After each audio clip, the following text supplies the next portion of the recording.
கர்த்தருடைய பரிசுத்த நாமத்துக்கு ஸ்தோத்திரம் உண்டாவதாக.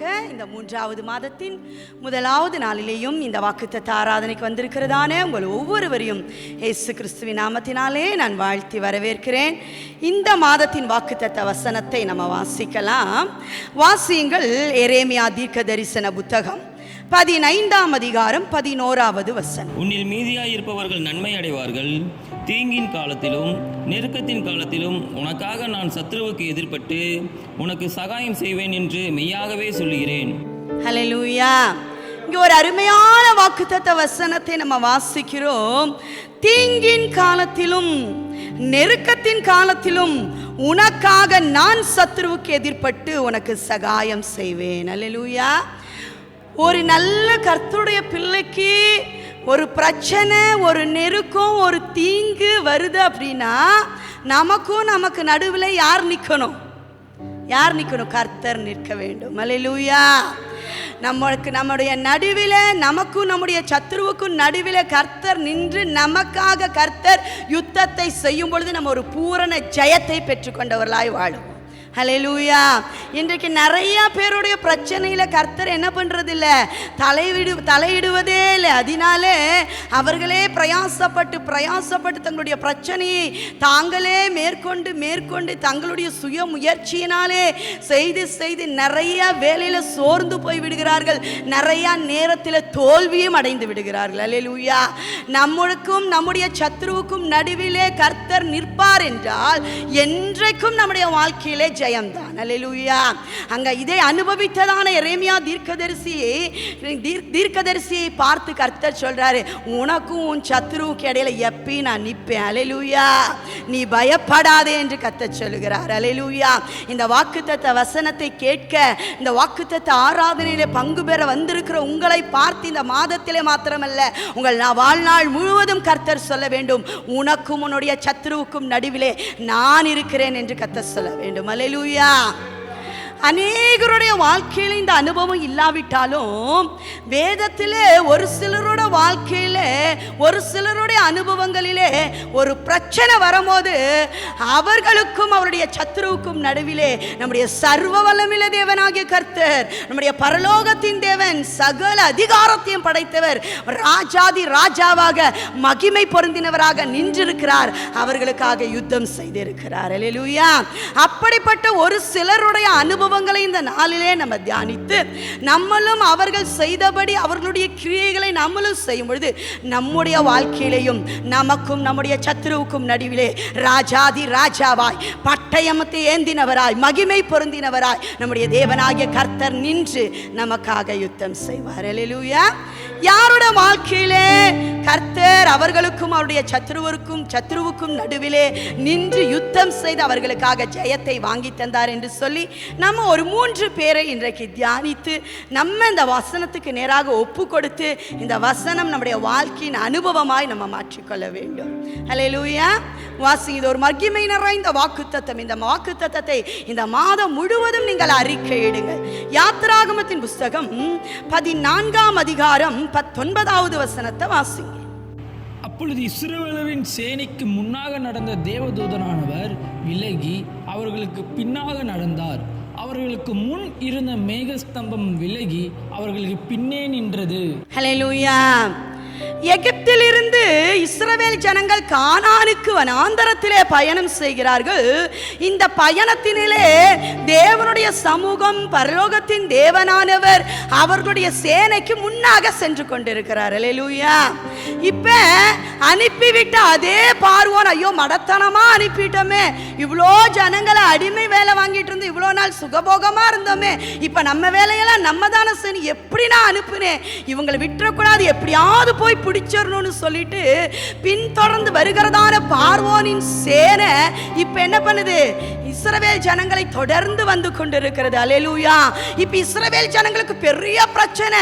பிரதானமான ரதங்களோடு கூட, மகா பெரிய சேனையோடு கூட எகிப்தின் ராஜாவாகிய பார்வோனும் அவனுடைய கூட்டத்தாரும் இஸ்ரவேல் ஜனங்களை பின்தொடர்கிறார்கள்.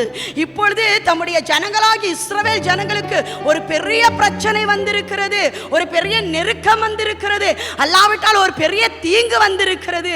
இவ்வளவு தூரம் முன்னாடி சென்று கொண்டிருந்ததான தேவனானவர் இப்ப இந்த பிரச்சனையை பார்த்த உடனே இஸ்ரவேலின் சேனைக்கு முன்பாக சென்று கொண்டிருந்த தேவன் இப்ப இஸ்ரவேலினுடைய சேனைக்கும் எகிப்தின் சேனைக்கும் நடுவில் வந்து நிற்கிறார். அல்லேலூயா. ஒரு பிரச்சனை வரும்போது கர்த்தர் என்ன பண்றாராம்? நமக்காக நம்முடைய சத்ருவுக்கு எதிர்ப்படுகிறாராம். அல்லேலூயா. இங்க அப்படியே ஆப்டா இது பொருந்தும் பாருங்க. ஒரு பிரச்சனை, ஒரு நெருக்கம் இஸ்ரவேல் ஜனங்களுக்கு வந்த உடனே முன்னாடி சென்று கொண்டிருந்த தேவனுடைய தூதனானவர் இஸ்ரவேல் ஜனங்களுக்கு பின்னாடி, அதாவது பின்னாடி இருக்கிற எகிப்தின் பார்வோனுடைய சேனைக்கும் இஸ்ரவேல் ஜனங்களுக்கும் நடுவில் எதிர்ப்படுகிறார்.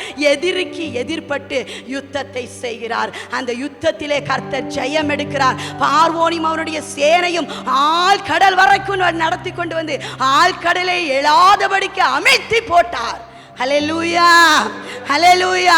சத்துருவுக்கு நடுவிலே எதிர்பட்டு இஸ்ரவேல் ஜனங்களுக்கு ஜெயத்தை கொடுத்து இந்த வரலாற்றையே திருப்பி போட்ட மகிமை நிறைந்த அற்புதம்.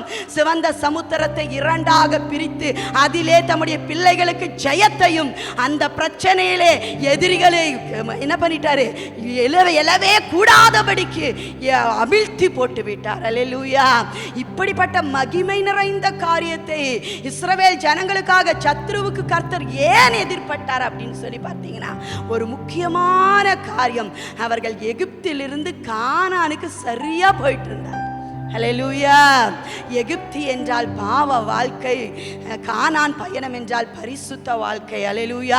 இன்றைக்கு நிறைய விசுவாசிகள், நிறைய கர்த்தருடைய பிள்ளைகள் என்ன பண்றாங்கன்னா, வேக வேகமாக கானான் பயணத்திலிருந்து திரும்ப எங்க போயிட்டு இருக்கிறாங்க? எகிப்துக்கு போயிட்டு இருக்கிறாங்க. எதையெல்லாம் விட்டாங்களோ அதையெல்லாம் திரும்ப செய்து கொண்டிருக்கிறார்கள். எதையெல்லாம் தாங்கள் செய்யவில்லையோ அதையெல்லாம் தங்கள் பிள்ளைகளுக்கு செய்து கொண்டிருக்கிறார்கள். ஹல்லேலூயா.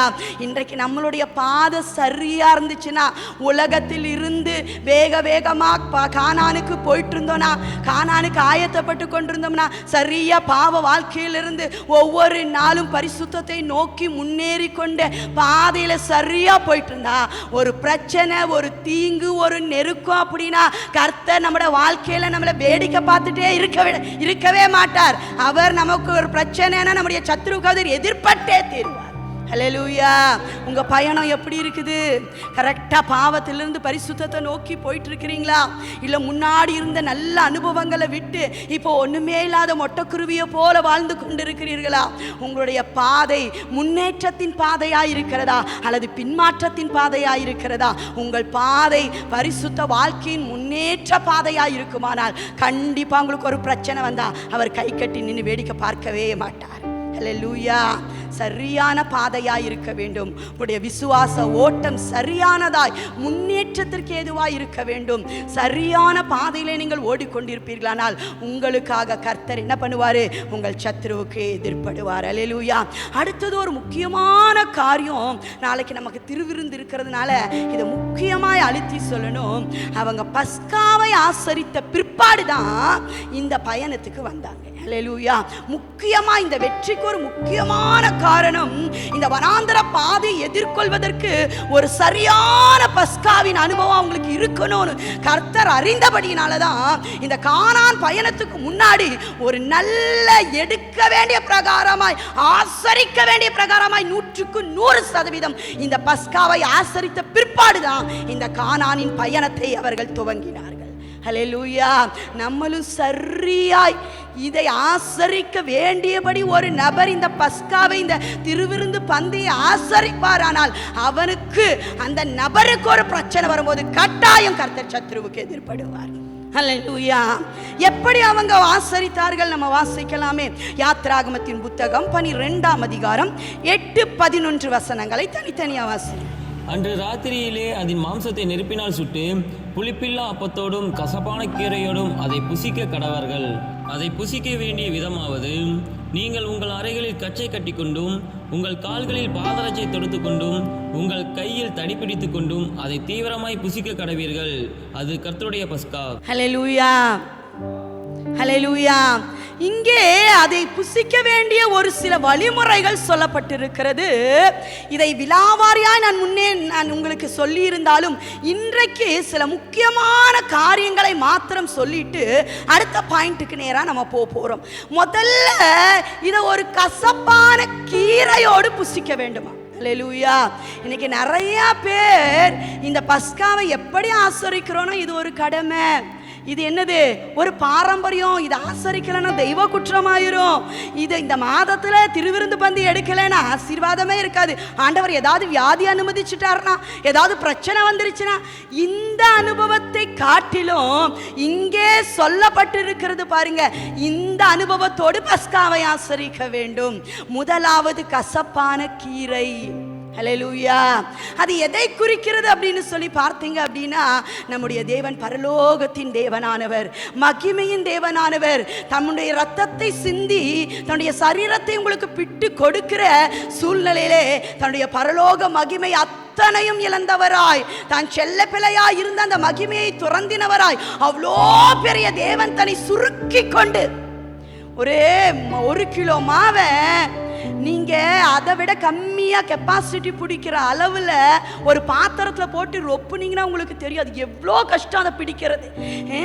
விலாவாரியா இருக்கிறது, தன்னை விரித்து கொள்றது ரொம்ப ஈஸி.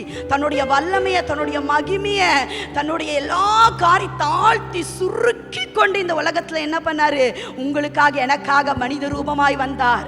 ஹல்லேலூயா. நம்ம தேவதூதரை போல மாறுவது ரொம்ப ஆசீர்வாதமான விஷயம், ரொம்ப சந்தோஷமான விஷயம். இப்ப இருக்கிறத விட ரொம்ப வசதியா, ரொம்ப மகிமையா, அழகா இருப்போம். ஆனா அவர் அப்படி இல்லை. அத்தனை மகிமை, அத்தனை அழகு, அத்தனை வசதிகள், அத்தனை புகழ்ச்சிகள், அத்தனை துதியும் விட்டு தன்னை சுருக்கி கொண்டார். மனித அவதாரம் என்பது அவருடைய வல்லமைக்கு, அவருடைய மகிமைக்கு தன்னை எவ்வளவோ சுருக்கி கொள்கிறதான ஒரு விஷயம். அப்படி தன்னை தாழ்த்தி தன்னை சுருக்கி கொண்டு வந்து அவருடைய ரத்தத்தையும் அவருடைய சரீரத்தையும் உங்களுக்கு கொடுத்தார். அவர் எவ்வளோ பெரிய தேவன். ஹல்லேலூயா. அந்த பஸ்காவை ஆசரிக்கும் போது அந்த சிந்தனை நமக்கு இருக்கா, ஐயோ இவ்வளோ பெரிய தேவன் எனக்காக தன்னை சுருக்கி கொண்டு வந்து அவருடைய சரீரத்தையும் அவருடைய ரத்தத்தையும் எனக்கு கொடுத்தாரே, இதுக்கு நான் பாத்திரவானா, இதுக்கு நான் பாத்திரவானா, தகுதியோடு தான் நான் புசிக்கிறேனா, தகுந்த பரிசுத்தத்தோடு தான் நான் புசிக்கிறேனா, அவருக்கு தகுந்த மதிப்பை நான் கொடுத்திருக்கிறேனா, உண்மையாகவே அவருக்கு, அவர் எனக்காக தம்முடைய ஜீவனையே கொடுத்தார், அவருக்காக நான் ஏதாவது செஞ்சிட்டு இருக்கிறேனா, இல்லை இனிமேலாவது நான் ஏதாவது செய்வேனா, சுவிசேஷம் அறிவிக்கிறேனா, சரியா இந்த மகிமை நிறைந்த சரீரத்தை, இந்த மகிமை நிறைந்த ரத்தத்தை பானம் பண்ணுவதற்கு கொஞ்சமே எனக்கு தகுதி இருக்கா, அந்த ஒரு மனசாவ நமக்கு இருக்கணும். நான் இதுக்கு எப்பவுமே தகுதி இல்லை அப்படின்ற ஒரு சிந்தையோடு கூட, ஆனால் எனக்கு கர்த்தர் தகுதிப்படுத்தியிருக்கிறாரு, அந்த சிந்தையோடு கூட நம்ம திருவிருந்து பந்தி ஆசரிக்க வேண்டும். ஹல்லேலூயா. அது ஏதோ ஒரு பாரம்பரியம் இல்லை, ஒவ்வொரு முறையும் இப்படிப்பட்ட ஒரு சிந்தையோடு இந்த பஸ்காவை நம்ம புசிச்சோன்னா அந்த மாதத்தில் நம்மளால பாவம் செய்ய முடியுமா? கர்த்தருக்கு பிரியமில்லாத காரியத்தை நம்மளால தியானிக்க முடியுமா? யோசிக்க முடியுமா? யோசிச்சு பாருங்க. அந்த சிந்தனையே ஏதோ அந்த கொடுக்கிற நேரம் கூட அதற்குரிய பயபக்தி இல்லாம, நிறைய பேர் ஒரு முழங்கால் கூட படியிடாம, ஒரு பூரணமான ஒரு அந்த சிந்தையோடு கூட பயபக்தியின் சிந்தனை இல்லாம, ஏனோ தானோ என்று சொல்லி என்ன பாட்டு பாடுறனே தெரியல, அந்த வரியை உணர்ந்து பாடிட்டு எடுத்தா கூட பரவாயில்ல, ஏதோ ஒரு சிந்தையோடு கூட, ஒரு நிர்விசாரத்தோடு கூட, அல்லது அபபக்தியோடு கூட கர்த்தருடைய சரீரத்தை புசித்து ரத்தத்தை பானம் பண்ணினா உங்களுக்காக கர்த்தர் உங்களுடைய சத்துருவுக்கு என்ன பண்ண முடியாது, எதிர்பட முடியாது. ஹல்லேலூயா. உங்களுக்காக கர்த்தர் உங்கள் சத்துருவுக்கு முன்னாடி எதிர்படணும் அப்படின்னு சொன்னா நீங்க ஒரு இந்த கசப்பான கீரையின் அனுபவத்தோடு இந்த பஸ்காவை நீங்க ஆசரிக்கணும். ஹல்லேலூயா. அடுத்தது இங்க சொல்லப்பட்டிருக்கிறது, அதை வாசிச்சிங்களே, 2வது வாசிங்களே ஒரு முறை. நீங்கள் உங்கள் அறைகளில் கச்சை கட்டிக்கொண்டும், அடுத்தது அறைகளிலே கச்சை கட்டிக்கொண்டு, வசனம் எபேசியர்ல வாசிக்கிறோம், சத்தியம் எனும் கச்சை உங்கள் அறைகளிலே கட்டினால் ஒரு உண்மையுள்ள வாழ்க்கை, பொய்யின் அனுபவம் நமக்கு என்ன பண்ணக்கூடாது, இருக்கக்கூடாது. நேரானதுனால நான் வேகமாய் சொல்லிவிட்டு போகிறேன். அடுத்தது பார்த்தீங்க அப்படின்னு சொன்னா ஒரு பாத ரட்சை தொடுத்த அனுபவம் நமக்கு இருக்கணும். ஹல்லேலூயா. இது எதை குறிக்கிறது? ஆயத்தம் என்கிறதான பாதரட்சை. அல்லேலூயா.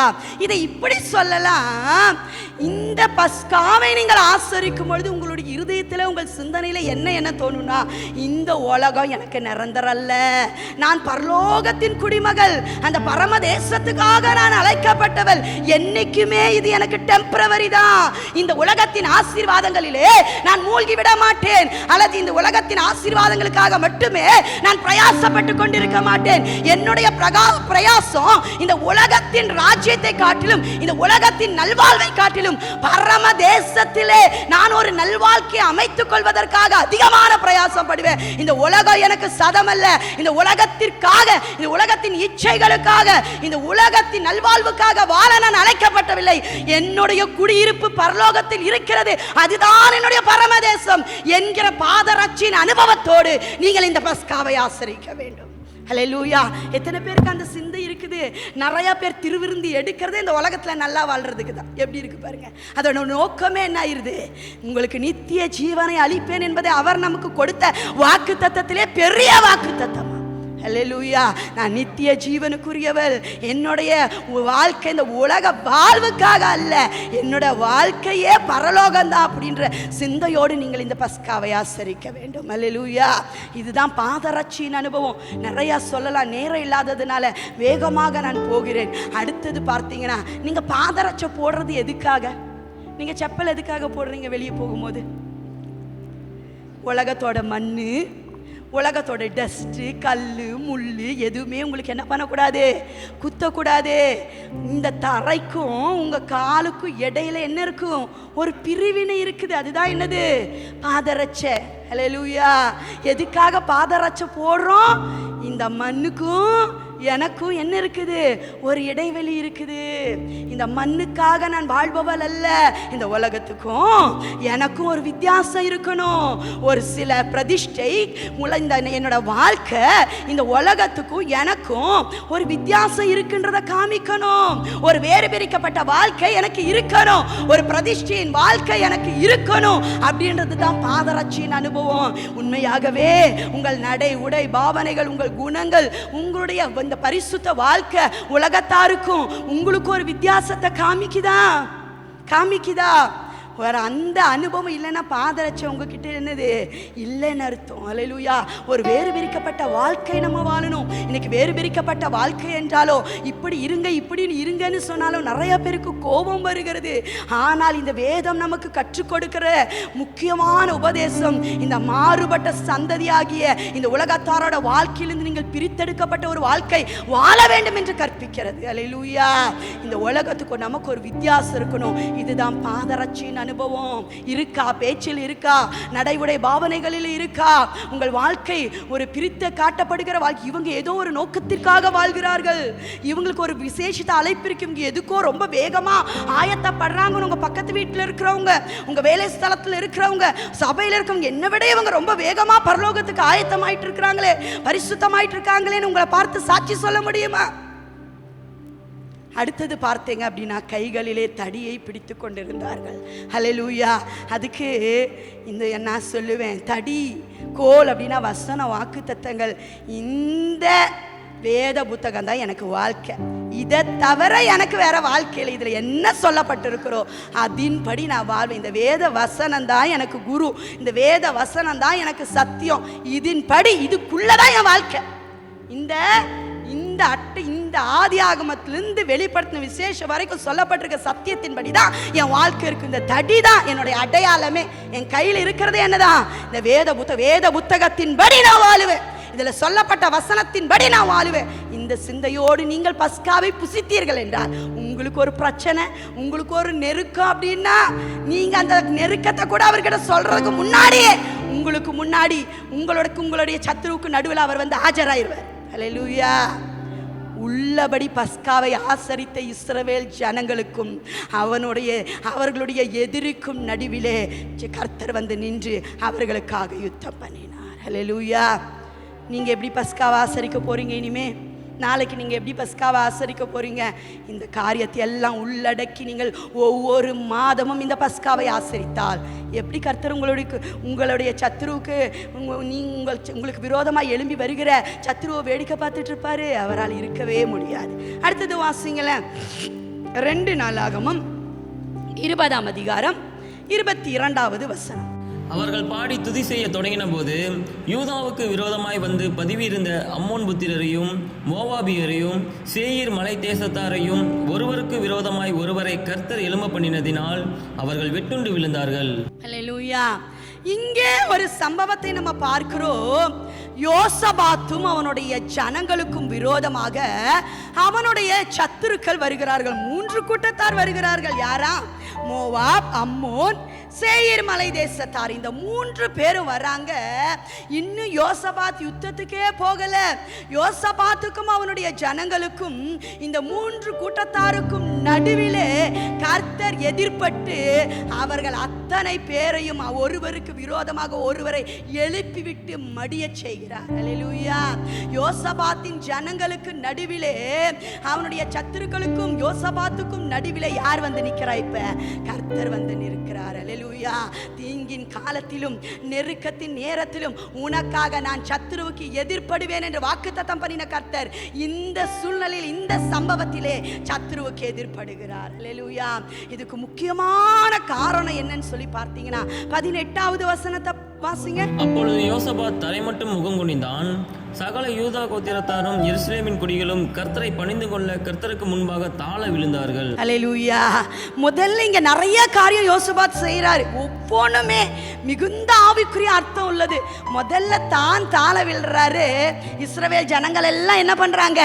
தாழ விழுறாங்க. இது எதை குறிக்கிறதுனா, இன்னைக்கு நிறைய பேர் நமக்கு வருகிற பிரச்சனைகள், நமக்கு வருகிற நெருக்கம் எல்லாத்துலயும் பாத்தீங்கன்னா நம்ம பலன் இருக்கிற வரைக்கும் போராடுறோம். அல்லேலூயா. பலன் குறையிற வரைக்கும் இனிமே முடியவே முடியாது அப்படின்னா வந்து ஆண்டவர்கிட்ட என்ன பண்றோம்? விழற. அப்படி அல்ல. எதுவுமே செய்யறதுக்கு முன்னாடியே ஒரு பிரச்சனைன்னு வந்த உடனேயே இந்த யோசபாத் என்ன பண்றாரு? முகம் குப்புற விழுகிறார். அல்லேலூயா. ஆண்டவரே, இந்த பிரச்சனையை ஜமாளிக்கிறதுக்கு எனக்கு அது என்ன பிரச்சனையா இருந்தாலும் சரி, நீர்தான் யுத்தத்தில் வல்லவர், நீர்தான் ஆலோசனையில் ஆச்சரியமானவர். உமக்கு முன்னாடி இந்த பிரச்சனையெல்லாம் ஜுஜிப்பி ஆண்டவரே. யோசபாத் சொன்னது காரணம் என்ன? உங்களால் இந்த பிரச்சனையை டேக்கிள் பண்ண முடியும், உங்களால் இந்த பிரச்சனையை தீர்க்க முடியும். ஆனா எனக்கு இந்த பிரச்சனையை தீர்க்க முடியாது. நான் சரண்டர் ஆகிறேன் ஆண்டவரே. என் ஜனங்களும் நானும் சரண்டர் ஆகிறோம். இந்த போர்ல என் பலத்தால, என்னுடைய சக்தினால, என்னுடைய ஆயுதத்தினால என்னால ஜெயம் எடுக்க முடியாது. உங்க முன்னாடி நான் சரண்டர் ஆகிறேன். அல்லேலூயா. எப்பொழுதுமே இந்த அனுபவம் நமக்கு இருக்கணும்.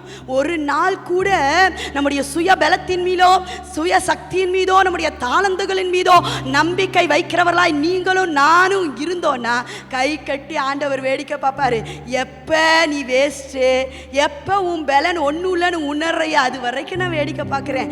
எப்ப எனக்கு ஒன்றும் முடியாது நீங்க தான் வந்து நீ சரண்டர் ஆகையோ, அப்போ உனக்கும் உன் சத்துருவுக்கும் நடுவில் நான் எதிர்படுறேன் அப்படின்னு. அல்லேலூயா. எதுக்கு இந்த வம்பு?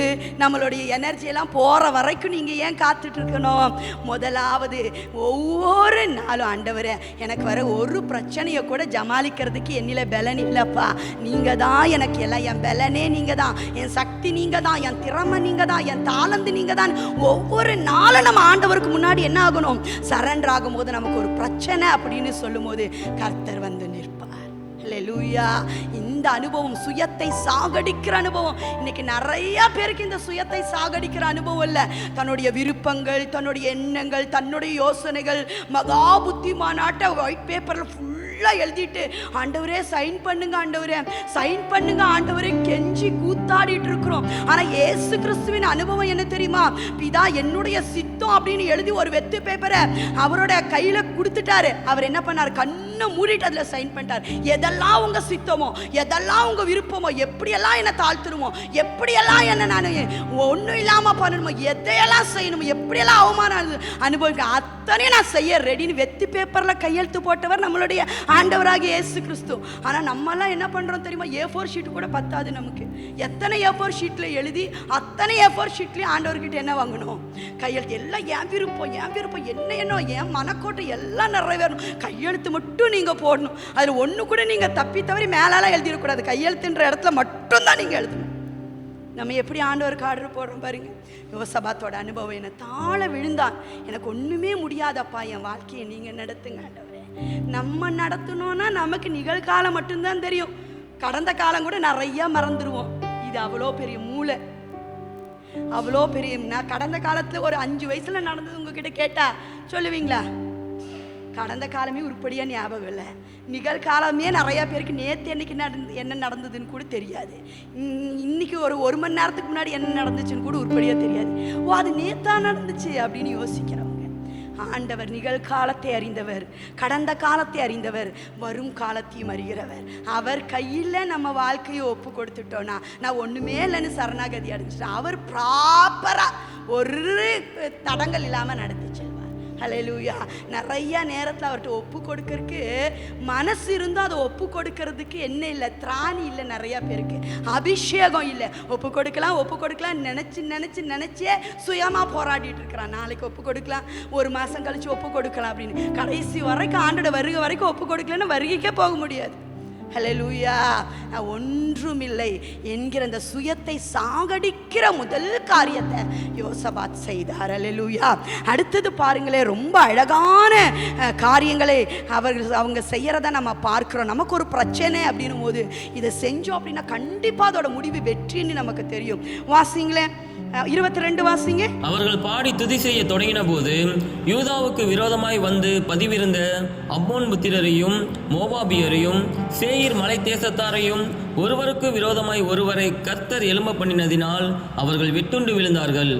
போதும், அதுக்கு முன்னாடி 21 கூட வாசிச்சிருங்களேன்.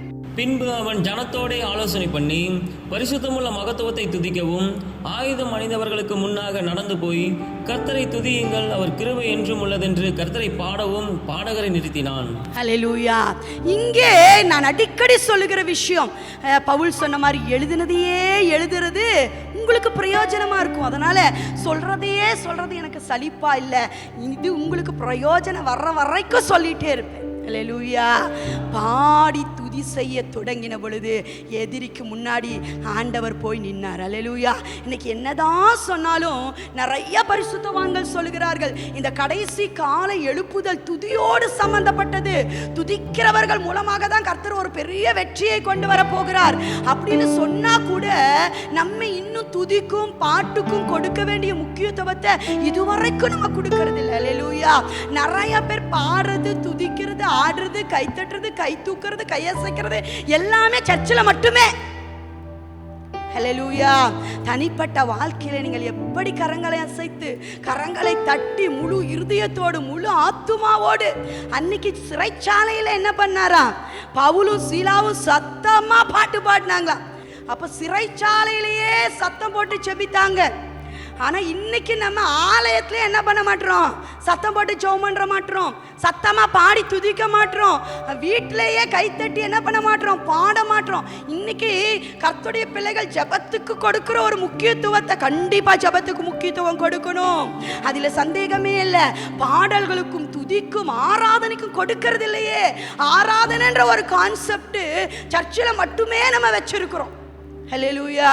கடந்த நாட்களெல்லாம் நான் பாடி துதிப்பேன், அதுக்கப்புறம் பைபிள் வாசிக்க போயிடுவேன். ஆனால் இப்பெல்லாம் ஆண்டவர் என்னை அப்படியே ஆராதனைக்கு நேராக லீட் பண்ணுறாரு. ஆராதனைன்றது சர்ச்சில் மட்டும் ஆராதிக்கிறது அல்ல. ஆராதனைன்றது நான் ஆராதனை லீட் பண்ண மட்டும் செய்யறது இல்லை. அப்படியே பாடி துதிச்சு கொஞ்ச நேரம் மனசை விட்டு கைகளை அசைத்து வர்ஷிப்புக்கு தகுந்த நான் எப்படியெல்லாம் கோர்வையாக நடத்தும் போது எடுப்போமோ அதோ போல் நல்லா வர்ஷிப்பில் அப்படியே பாடி துதித்து ஆராதித்து இந்த நாட்களில் முதல்லலாம் பாட்டுக்கு ஒரு 3/4 மணி நேரம் ஒதுக்கியிருந்தேன். இப்பெல்லாம் 1.25 மணி நேரம் 1.5 மணி நேரம் பாட்டுக்கே போயிருது தனி உபவாச ஜபத்தில். ஹல்லேலூயா. பாடி துதிக்கணும். ஒரு கர்த்தருடைய பிள்ளைக்கு அடையாளம் துதியா இருக்கணும். துதிக்கும் ஆராதனைக்கும் முக்கியத்துவம் கொடுக்கிற பிள்ளைகளோட வாழ்க்கையில தோல்வியே வராது. ஹல்லேலூயா. ஜெயந்தான். உங்களுக்காக நிறைய மனிதர்களை கர்த்தர் எழுப்புவார். துதிக்கிற மனுஷன் பிரயாசைய பாருங்க, ரொம்ப கம்மி தான் பிரயாசப்படுவான் அவனோட தேவைகளுக்காக. துதிக்கிறவங்களுக்கு கர்த்தர் எல்லாவற்றையும் கர்த்தர் கொடுப்பார். ஹல்லேலூயா. அங்கே இன்னொரு கோட் வேர்டை கூட பார்க்கிறோம். கர்த்தர் நல்லவர், அவரை துதியுங்கள், அவர் கிருபை என்றும் உள்ளது. இது சொல்ல சொல்ல சொல்ல சொல்ல உங்க வாழ்க்கையில் இருக்கிற தோல்விகள் எல்லாம் ஜெயமாய் மாறும். நிறைய நம்முடைய பரிசுத்தவான்கள் ஆராய்ந்து கற்று வைத்திருக்கிறார்கள் ஒரு சில காரியங்களை. இந்த தாவீதோட வாழ்க்கையில ஏன் ஒரு போர்ல கூட அவன் தோத்து போகல. 24 மணி நேரமும் 12 பேரா குரூப்பா வச்சு கர்த்தர் அதிகமா ஆலயத்திலிருந்து பாடி துதிக்கவும், கர்த்தர் நல்லவர், அவரை துதியுங்கள், அவர் கிருபை என்றும் உள்ளதுன்னு வாழ்நாளெல்லாம் எப்பவுமே 24 மணி நேரமும் சொல்லிட்டு இருக்குன்னு ஒரு குரூப் இருந்தபடியினால இந்த தாவீதோட வாழ்க்கையில தோல்வியே வரலையே. ஹல்லேலூயா. நம்மோட வாழ்க்கையில வருகிற பிரச்சனைகள் நெருக்கத்துல கர்த்தர் எப்பெல்லாம் தாவீது போருக்கு போனார், அவருக்கு முன்னாடியே கர்த்தர் என்ன பண்ணாரா, யுத்தத்துக்கு புறப்பட்டார்னு வசனம் எழுதி இருக்குதே, சத்துருவுக்கு எதிர்பட்டார்னு வசனம் சொல்லுகிறதே. அப்ப நமக்குள்ளேயும் பாடல், துதி, ஆராதனை, கர்த்தர் நல்லவர், அவரை துதியுங்கள், அவர் கிருபை என்றும் உள்ளது சொல்லுங்க. அடிக்கடி கைகளை உயர்த்தி உங்க பேரை சொல்லி கர்த்தர் நல்லவர், அவரை துதிக்கிறேன், அவர் கிருபை, உங்க பேரை சொல்லி என் மீது என்றும் உள்ளதுன்னு ஒரு நாளைக்கு நிறைய முறை நீங்கள் அறிக்கையிடுங்க. நல்ல கர்த்தரை பாடி துதிங்க. கர்த்தருடைய அதிசயங்கள் எல்லாம் நீங்க சொல்லுங்க சொல்லுங்க சொல்லுங்க. நீங்க ஒரு 10 அதிசயத்தை சொன்னீங்கன்னா கர்த்தர் அந்த 10 அதிசயத்தை செய்த நாட்களை நினைவு கூறுவார். அன்னைக்கு இந்த மாதிரி அற்புதத்தெல்லாம் சொன்னனே, இந்த 10 அற்புதத்தை சொல்ற என்னோட மகளுக்கு நான் அந்த மாதிரி அற்புதத்தை செய்யணும். ஏன்னா அதை விசுவாசிச்சபடினால தான் என் மகள் அந்த 10 அற்புதத்தை திரும்ப திரும்ப என்ன பண்றா, அறிக்கையிடுகிறா. அன்னைக்கு செய்த நான் இன்னைக்கு இவளுக்காக இந்த அற்புதங்களை செய்வேன் என்று உங்கள் பேரில் கர்த்தர் நினைவு கூறுவார். அதனால தான் அதிசயங்களை சொல்லி சொல்லி துதிக்கணும். அதனால தான் கர்த்தர் நல்லவர், அவரை துதியுங்கள், அவர் கிருபை என்றும் உள்ளது. சிவந்த சமுத்திரத்தை 2ஆக பிரித்தவரை துதியுங்கள், அவர் கிருபை என்றும் உள்ளது. அதை நீங்க சொல்லும் பொழுது சிவந்த சமுத்திரத்தை 2ஆக பிரித்த தருணத்தை கர்த்தர் நினைவு கூர்ந்து அதே போல உங்களுக்காக உங்கள் பிரச்சனைகளை 2ஆக பிரிப்பார். ஹல்லேலூயா. சொல்லணும், துதிக்கணும். துதிக்கென்று ஒரு தனி பலன் இருக்கிறது. நம்ம கர்த்தருடைய பிள்ளைங்க நல்லா துதிக்கணும். உங்களை பார்த்து இவங்க ஜெபம் பண்ணுவாங்கன்னு போயிடக்கூடாது. இவங்க நல்லா ஜெபம் பண்ணுவாங்க, நல்லா பாடுவாங்க, நல்லா துதிப்பாங்க, இவங்க ஆராதிக்கிற கூட்டம் என்று சொல்ல வேண்டும். ஹல்லேலூயா. சத்தியோலி ரிவைவல் சபை துதியிலே தேறினவர்களாய் மாற வேண்டும், பாடுகிறதுல தேறினவர்களாய் மாற வேண்டும். வருகிற நாட்கள் விசேஷமா இந்த மாதத்துல நிறைய பாடி துதிங்க. நல்ல கர்த்தர் நல்லவர், அவரை துதியுங்கள், அவர் கிருபை என்றும் உள்ளதுன்னு சொல்லுங்க. உங்க சுயத்தை சாகடித்து தாழ விழுங்க. கர்த்தர் உங்களுக்காக உங்கள் சத்துருவுக்கு எதிர்ப்படுவார். அல்லேலூயா. இன்னும் நிறைய காரியத்தை நான் எடுத்து வந்திருந்தாலும் ஒரே ஒரு காரியத்தை மாத்திரம் சொல்லி நான் முடிக்கிறேன். வாசியுங்கள் 2 நாளாகமத்தின் புஸ்தகம் 32ஆம் அதிகாரம் 21வது வசனம். பின்பு அவன் ஜனத்தோட ஆலோசனை பண்ணி பரிசுத்தமுள்ள மகத்துவத்தை துதிக்கவும் ஆயுதம் அணிந்தவர்களுக்கு முன்னாக நடந்து போய் கர்த்தரை துதியுங்கள், அவர் கிருபை என்றும் உள்ளதென்று கர்த்தரை பாடவும் பாடகரை நிறுத்தினான். ஹல்லேலூயா. அடுத்தது ஒரு யுத்தம், ஒரு பிரச்சனை எசேக்கியா ராஜாவுக்கு வருகிறது. எசேக்கியா ராஜா இஸ்ரவேல் ஜனங்கள் யுத்தத்திற்கு போகும் முன்னே, அந்த பிரச்சனையை சந்திக்கிறதுக்கு முன்னவே அசீரியருடைய பாளையத்துக்கும் இஸ்ரவேல் ஜனங்களுக்கும் நடுவில் யார் எதிர்படுகிறார்? கர்த்தர் எதிர்படுகிறார். கர்த்தருடைய தூதனானவர் எதிர்பட்டு அவனுடைய சத்துருவுக்காக அவரே சண்டை போட்டு எத்தனை பேரை கொல்றார்? ஒரு தூதனானவர் 1,85,000 பேர். அல்லேலூயா.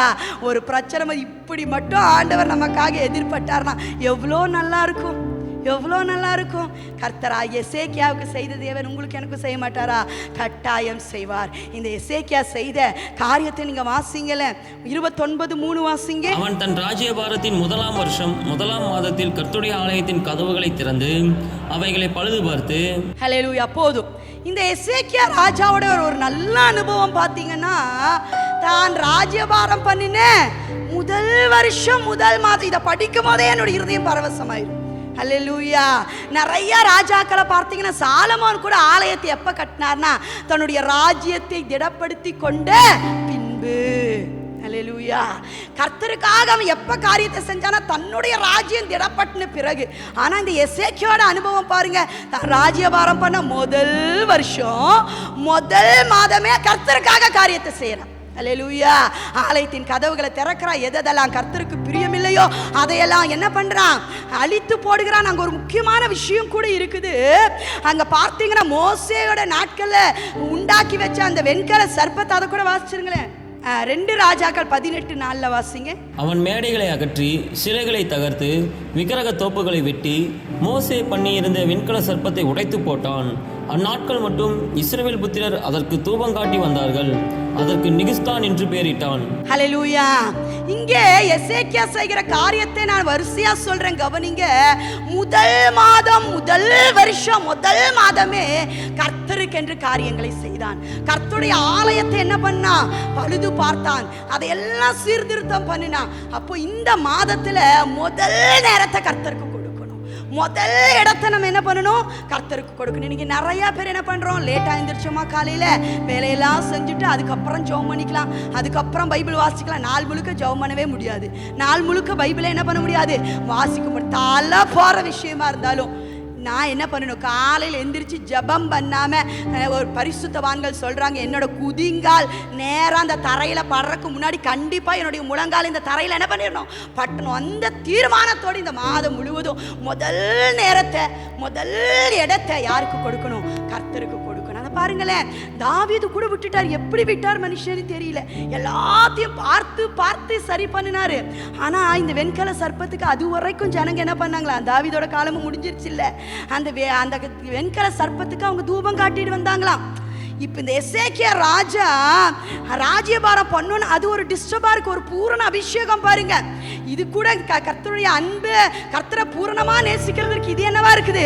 ஒரு தடையா இருக்கு. அந்த முதல் அன்பை கர்த்தருக்கு கொடுக்கறதுக்கு இது ஒரு தடையா இருக்குன்னு தேசத்துல அந்த வெண்கல சர்ப்பத்தை உடைச்சு போட்டுறா. இனிமே அது இருந்தா தானே, அது இருந்தா அதை தள்ளி ஒரு ரூம்ல போட்டா கூட திருப்பி நம்ம ஆளு என்ன பண்ணுவான்?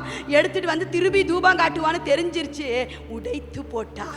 எது கர்த்தருக்கு முதல் அன்பை உங்களுக்கு கொடுக்க விடாமல் தடுக்குதோ, எந்த காரியம், உலக நேசம், மனிதர்கள் மேல் இருக்கிற நேசம், எந்த காரியத்தை பிடிச்சு கொண்டு இருக்கிறீங்களோ அந்த முதல் இடத்தை கர்த்தருக்கு கொடுக்க கூடாதபடி அதையெல்லாம் இந்த மாதத்தில் நீங்கள் உடைத்து போடுவீர்களானால் உங்களுக்காக கர்த்தர் சத்ருவுக்கு எதிர்ப்படுவார். அல்லேலூயா. எதுவுமே என் தேவனை நேசிக்கிறதுக்கு, என் தேவனுக்கு முதல் இடம் கொடுக்கிறதுக்கு தடையா இருக்கவே. பார்த்து பார்த்து ஃபுல்லா சுத்திகரிக்கிறான் தேசத்தை. ரொம்ப அழகான விஷயம். ராஜ்யபாரம்லாம் தடைப்படுதோ ஒன்றோ, நான் நல்லா இருக்கிறேன்னா ஆசீர்வாதம் அதெல்லாம் வேற. முதல் இடம் கர்த்தருக்கு தான். ஆசீர்வாதத்தை பெற்ற பிறகு கர்த்தருக்கு முதலிடம் கொடுக்கறது இல்லை, முதலிடம் கொடுத்து அதனால் வருகிற ஆசீர்வாதத்தை சொந்தரித்துக் கொள்வது. இதுதான் எசேக்கியாவோட அனுபவம். அல்லேலூயா. முதல் இடத்தை நேரம் அதிகமாக இருந்தனா நான் சுருக்கி கொள்ளுகிறேன். முதல் இடத்த ஒரு சின்ன காரியம் கூட கர்த்தருக்கு பிரியமில்லாமல் போயிடக்கூடாது. என்னென்ன என்னோட வாழ்க்கையில் சுத்திகரிக்கப்பட வேண்டுமோ, எதெல்லாம் அந்த முதல் அன்பை, முதல் இடத்தை, முதல் காரியத்தை ஆண்டவருக்கு நீங்கள் உங்கள் முதல் அன்பை நீங்கள் கர்த்தருக்கு கொடுக்குறவங்களா இருந்தீங்கன்னா உங்கள் வாழ்க்கையில், உங்கள் ஸ்டேட்டஸில், உங்கள் நடக்கையில் எல்லாத்துலேயுமே அதை நீங்கள் என்ன பண்ணுவீங்க? வெளிப்படுத்துவீங்க. ஹல்லேலூயா. அந்த முதல் இடத்தை எசேக்கியாவை போல நீங்கள் நிறையா வாசிங்க. நிறையா ராஜாக்கள் பார்த்தீங்கன்னா ராஜ்யபாரம் திடப்பட்ட பிறகுதான் ஆலயத்தையே பார்ப்பாங்க. ஆனால் இவர் முதல் வருஷம், முதல் மாதம் ஆலயத்தில் என்னென்னலாம் கர்த்தருக்கு பிரியமில்லாமல் காரியம் இருக்குது. இந்த முதல் தேதியில் நீங்கள் உங்களுடைய சரீரமாகி, உங்களுடைய இருதயமாகி ஆலயத்தில் கர்த்தருக்கு பிரியமில்லாமல் என்னென்ன காரியம் இருக்குது? அந்த முதல் அன்பு என் இருதயத்தில் ஆண்டவருக்கு இருக்கா? எதெல்லாம் இன்னும் நான் வச்சுட்டு இருக்கேன் கர்த்தருக்கு பிரியமில்லாது, அதையெல்லாம் இனம் கண்டு முற்றிலும் உடைத்து போட்டு முதலாவது தேவனுடைய ராஜ்யத்தின் நீதியும் இந்த மாதம் முழுவதும் எந்திரிச்ச உடனே கர்த்தர் எந்திரிச்சோ அவருடைய சிந்தனையிலேயே எந்திரிக்கிறது. நம்முடைய சிந்தனையை நிறைய பேருக்கு எதோ சிந்தனை காலையில் எந்திரிச்சு உடனே, அதனால சரியா என்ன பண்ண முடியறது இல்லை, ஜெபம் பண்ண முடியாது. இரவு படுக்கும் போதே உங்களுடைய இருதயத்தை ஆயத்தப்படுத்திடணும். ஆண்டவரே, என் இருதயத்தின் வாசல்களுக்கு நீங்க பூட்டு போடுங்க, அபிஷேகத்தில் என் இருதயத்தின் வாசல்களை காத்து கொள்ளுங்க. எந்த விதத்திலையும் காலை எந்திரிச்சு நான் துதிக்கிறதுக்கு, ஆராதிக்கிறதுக்கு தடையே வந்துடக்கூடாது. நீங்க ஒப்பு கொடுத்து ஜெபம் பண்ணீங்கன்னா காலையில் எந்திரிக்கும் போதே ஒரு ஜெபசிந்தையோடு நீங்கள் எந்திருப்பீங்க. அல்லேலூயா. முதலாவது கர்த்தரை தேடுங்கள், முதல் இடத்தை கர்த்தருக்கு கொடுங்க. நம்ம தம்மையே நமக்காக கொடுத்தவருக்கு அந்த அன்புக்கு முன்னாடி எந்த அன்பை நம்மளால நிறுத்த முடியும்? யோசிச்சு பாருங்க. முதல் இடம் என் வாழ்க்கையில கர்த்தருக்கு, முதல் அன்பு கர்த்தருக்கு. ஒரு காரியம் கூட கர்த்தருக்கு, ஒரு சுபாவம் கூட கர்த்தருக்கு எனக்கும் நடுவில் தடையா என்ன பண்ணக்கூடாது, இருக்கவே கூடாது. இப்படி நீங்கள் உங்களை அப்படியே சுத்திகரித்து சுத்திகரித்து சுத்திகரித்து சுத்திகரித்து கர்த்தரை நேசிக்க ஆரம்பிக்க உங்க மேல கர்த்தர் ரொம்ப பொசசிவா மாறிடுவாரு. நமக்காக சத்துருவுக்கு நம்ம கூப்பிடுறதுக்கு முன்னாடியே போய் அவர் என்ன பண்ணிடுவாரு, நடுவில் நின்று விடுவார். அல்லேலூயா. தீங்கின் காலத்திலும் நெருக்கத்தின் காலத்திலும் உனக்காக நான் சத்துருவுக்கு எதிர்ப்படுவேன் என்று சொன்ன கர்த்தர் இந்த மாதத்தில் மாத்திரமல்ல, உங்கள் வாழ்நாளெல்லாம் உங்களுக்கு ஒரு பிரச்சனை, ஒரு தீங்கு, ஒரு நெருக்கம் போது அதை கொண்டு வருகிற சத்துருவுக்கு முன்னாடி கர்த்தர் எதிர்பட்டு உங்களுக்காக யுத்தம் செய்து உங்களுக்காக கர்த்தர் விடுதலையை வாங்கி தருவார். இந்த வசனத்துக்கு நேரா நம்ம ஒப்பு கொடுத்து ஜெபம் பண்ணலாமா? எல்லாரும் கண்களை மூடி, சர்வ வல்லமையுள்ள தேவனாகிய கர்த்தாவே, நாங்கள் ஸ்தோத்தரித்து உம்முடைய நாமத்தை உயர்த்துகிறோம். ஒரு நல்ல மகிமை நிறைந்த வாக்குத்தத்தத்தை இந்த மாதத்தில் நீர் எங்களுக்கு கொடுத்திருக்கிறீர். தீங்கின் காலத்திலும் நெருக்கத்தின் காலத்திலும் எங்களுக்காக நீர் சத்துருவுக்கு எதிர்படுகிற நல்ல தெய்வம். ஆண்டவரே, இஸ்ரவேல் ஜனங்களுக்கும் மோசேக்கும் அவருடைய சத்துருவுக்கும் நடுவாக எதிர்பட்டீரே. யோசபாத்திற்கும் அவருடைய சத்துருக்களுக்கும் நடுவாக எதிர்பட்டீரே. எசேக்கியாவுக்கும் அவருடைய சத்துருக்களுக்கும் நடுவாக எதிர்பட்டீரே. இன்றைக்கு எங்களுக்கு வருகிற பிரச்சனைகள், பாடுகள், உபத்திரவங்களை நடுவிலே அதை கொண்டு வருகிற சத்துருவுக்கு எதிராக நீர் எதிர்பட்டு எங்களுக்கு ஜெயத்தை கொடு. அதற்கு பாத்திரவான்களாய் வாழ ஆண்டவர் எங்களை இந்த மாதத்தில் நாங்கள் பூரணமாய் ஒப்பு கொடுக்கிறோம். ஒப்பு கொடுக்கிற எல்லாரும் ஒப்பு கொடுங்க. இந்த வாக்குத்தத்தத்தை அப்படியே எங்கள் வாழ்க்கையின் அனுபவங்களாய் மாற்றிக்கொடும். இதை கேட்டுக்கொண்டு இருக்கிற ஒவ்வொருவருடைய வாழ்க்கையிலையும் இந்த வாக்குத்தத்தத்தை அனுபவமாய் மாற்றிக்கொடும். நீர் சத்துருவுக்கு எதிர்ப்படும், எங்களை ஜெயாளிகளாய் மாற்றும். இயேசுவின் நாமத்தில் ஜெபிக்கிறோம் ஜீவனுள்ள நல்ல பிதாவே.